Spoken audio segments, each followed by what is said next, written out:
सारी मुसीबतों की जड़ सिर्फ तुम हो। सारी मुसीबतों की जड़ केवल टीवी सीरियल है।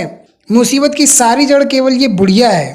गाइज, क्या आप इस तरह के सेंटेंसेस बना सकते हैं? अगर नहीं तो हमारे इस चैनल को सब्सक्राइब कर लें ताकि ऐसी वीडियोस और आपको मिलती रहें। देखिए, कोई भी सेंटेंस में अगर सारी मुसीबत की जड़ ये वर्डिंग आए तो आप इसको इंग्लिश में बोलेंगे the root cause of all the troubles. देखिए, अब इसको एग्जाम्पल में किस तरीके से लेंगे। सारी मुसीबत की जड़ सिर्फ तुम हो। You are the root cause of all the troubles. ठीक है, सारी मुसीबत की जड़ केवल टीवी सीरियल्स हैं। Only TV serials are the root cause of all the troubles. मुसीबत की सारी जड़ केवल ये बुढ़िया है। Only this old lady is the root cause of all the troubles. सारी मुसीबत की जड़ सिर्फ ये फोन है। Only this mobile is the root cause of all the troubles. अब आपकी बारी। सारी मुसीबतों की जड़ ये पैसा है। मुझे उससे मिले जमाना हो गया। उसे मेरे घर आए हुए बरसों हो गए। मुझे उसकी आवाज़ सुने हुए एक अरसा हो गया। देखिए, अगर सेंटेंसेस में जमाना हो गया, बरसों हो गए या फिर अरसा हो गया, कुछ इस तरह से वर्डिंग आए तो आपको इसकी इंग्लिश इस तरह से बनानी है। It has been ages since. क्या? It has been ages since. Example देखिए, मुझे उससे मिले हुए जमाना हो गया। It has been ages since I have met her. उसे मेरे घर आए हुए वर्षों हो गए। It has been ages since she has visited my home. मुझे उसकी आवाज़ सुने हुए एक अरसा हो गया। It's been ages since I have heard his voice. I hope कि आपको ये इंग्लिश स्ट्रक्चर समझ में आया होगा। अब एक सेंटेंस आपके लिए। मुझे तुम्हारा मुस्कुराता हुआ चेहरा देखे हुए बरसों हो गए। गाइज, अगर आपको बोलना है ये मेरे होने वाले पति हैं, ये मेरी होने वाली भाभी है, ये मेरा होने वाला बॉयफ्रेंड है, तो आप इन सेंटेंसेस को किस तरीके से बनाएंगे? नहीं जानते?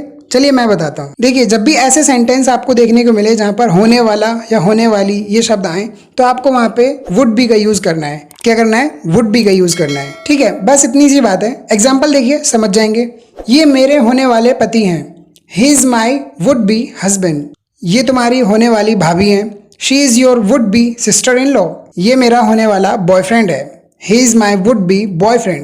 वो मेरी होने वाली जीवन संगिनी है। She is my would be life partner. Guys, एक बात याद रखना है, मेरे होने वाले के लिए my would be, तुम्हारे होने वाले के लिए your would be. I hope कि आपको ये एक्सप्रेशन समझ में आया होगा। अब एक सेंटेंस आपके लिए। वो तुम्हारे होने वाले जीजा जी हैं। Comment your answer in comment box. अगर तुम मुझसे बात नहीं करना चाहते तो ना सही। अगर वह मुझसे नहीं मिलना चाहती तो ऐसा ही सही। अगर तुम सब मुझे पीटना ही चाहते हो तो ऐसा ही सही। गाइज, क्या आप इस तरह के सेंटेंसेस बना सकते हैं? अब देखिए, अगर किसी भी सेंटेंस में तो ना सही तो ऐसा ही सही, अगर ऐसा एक्सप्रेशन आए तो आपको इंग्लिश बनानी है सो बी इट। क्या बनानी है? सो बी इट। एग्जाम्पल देखिए, अगर तुम मुझसे बात नहीं करना चाहते हो तो ना सही। If you don't want to talk to me so be it. अगर वह मुझसे नहीं मिलना चाहती है तो ऐसा ही सही। If she doesn't want to meet me so be it. अगर तुम सब मुझे पीटना चाहते हो तो ऐसा ही सही।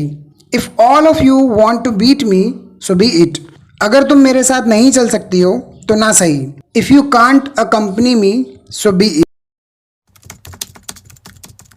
गाइज, हम डेली लाइफ में ये सेंटेंस बोलते हैं, अब रोने से काम नहीं चलेगा, सिर्फ हंसने से काम नहीं चलेगा, इतने से पानी में कैसे काम चलेगा, सिर्फ बकबक करने से काम नहीं चलेगा। तो ऐसे सेंटेंसेस जिसमें काम नहीं चलेगा ये एक्सप्रेशन आए तो आपको यूज करना है विल नॉट वर्क। क्या यूज करना है? Will not work. इसको आप कॉन्ट्रैक्शन के साथ बोल सकते हो वॉन्ट वर्क। ओके, एग्जाम्पल देखिए। अब रोने से काम नहीं चलेगा। Crying will not work now. सिर्फ हंसने से काम नहीं चलेगा। Just laughing will not work. इतने से पानी से काम नहीं चलेगा। That much water won't work. इतने से दूध से काम नहीं चलेगा। That much milk will not work. सिर्फ बकबक करने से काम नहीं चलेगा। Just prattling won't work. I hope कि आपको समझ में आया होगा। अब एक सेंटेंस आपके लिए। सिर्फ मुझे सुनने से काम नहीं चलेगा। Comment your answer in comment box. ऐसे कैसे वो मेरी बेइज्जती कर सकती है? ऐसे कैसे कोई किसी को गाली दे सकता है?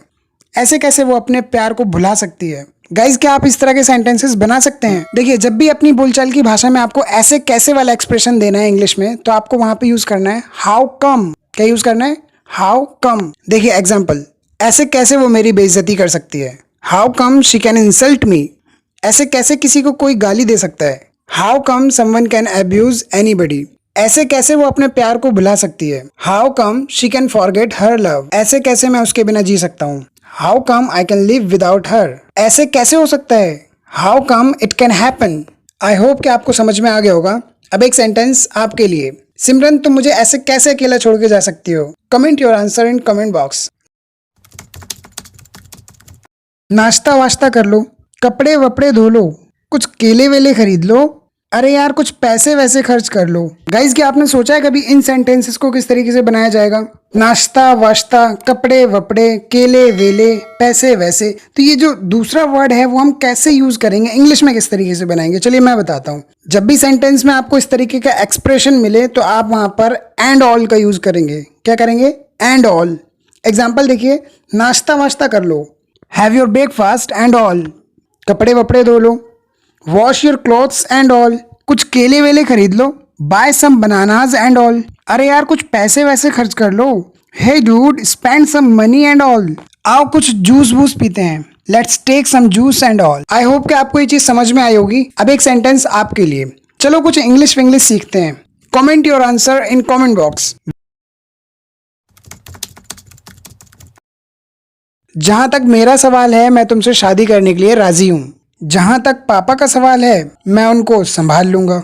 जहां तक मेरे भाई का सवाल है मैं उसको भी समझा लूंगा। गाइज, इस तरह के सेंटेंसेस हम डेली बोलते रहते हैं। क्या आपको पता है इनको किस तरीके से बनाया जाएगा? देखिए, हिंदी के सेंटेंस में जब भी आपको ऐसा एक्सप्रेशन नजर आए, जहां तक मेरा सवाल है, तो इसके लिए आप इंग्लिश यूज करोगे as far as I am concerned. क्या यूज करोगे? As far as I am concerned. चलिए एग्जाम्पल देखते हैं। जहां तक मेरा सवाल है मैं तुमसे शादी करने के लिए राजी हूँ। As far as I am concerned I am ready to marry you. जहां तक पापा का सवाल है मैं उनको संभाल लूंगा। As far as my father is concerned I will handle him. यहाँ ध्यान दीजिए, मेरा सवाल है तो आई एम कंसर्न्ड, मेरे पापा का सवाल है तो माई father is concerned. Guys, I hope कि आपको समझ में आ गया होगा। एक्टिंग करना मेरे बस की बात नहीं है। लोगों के सामने बोलना सबके बस का नहीं है। रात दिन काम करना तुम्हारे बस की बात नहीं है। गाइज, क्या आप इस तरह के सेंटेंसेस बना सकते हैं? देखिए, ऐसे सेंटेंस जिसमें बस की बात नहीं है, एबिलिटी को चैलेंज हो जाए, तो ऐसे सेंटेंसेस में हम इंग्लिश यूज करते हैं कप ऑफ टी। क्या यूज करते हैं? Cup of T. एग्जाम्पल देखिए, एक्टिंग करना मेरे बस की बात नहीं है। Acting is not my cup of T. लोगों के सामने बोलना सबके बस का नहीं है। Public speaking is not everyone's cup of T. रात दिन काम करना तुम्हारे बस की बात नहीं है। Doing work day and night is not your cup of tea. हर समय तुम्हारी बकवास सुनना मेरे बस का नहीं है। Listening to your nonsense all the time is not my cup of tea. अब ये सेंटेंस आपके लिए। प्यार सबके बस की बात नहीं है। मैं मौके का पूरा फायदा उठाता हूँ। उसे अपने अनुभव का पूरा लाभ उठाना चाहिए। तुम मेरी चुप्पी का बहुत ज्यादा फायदा उठा रहे हो।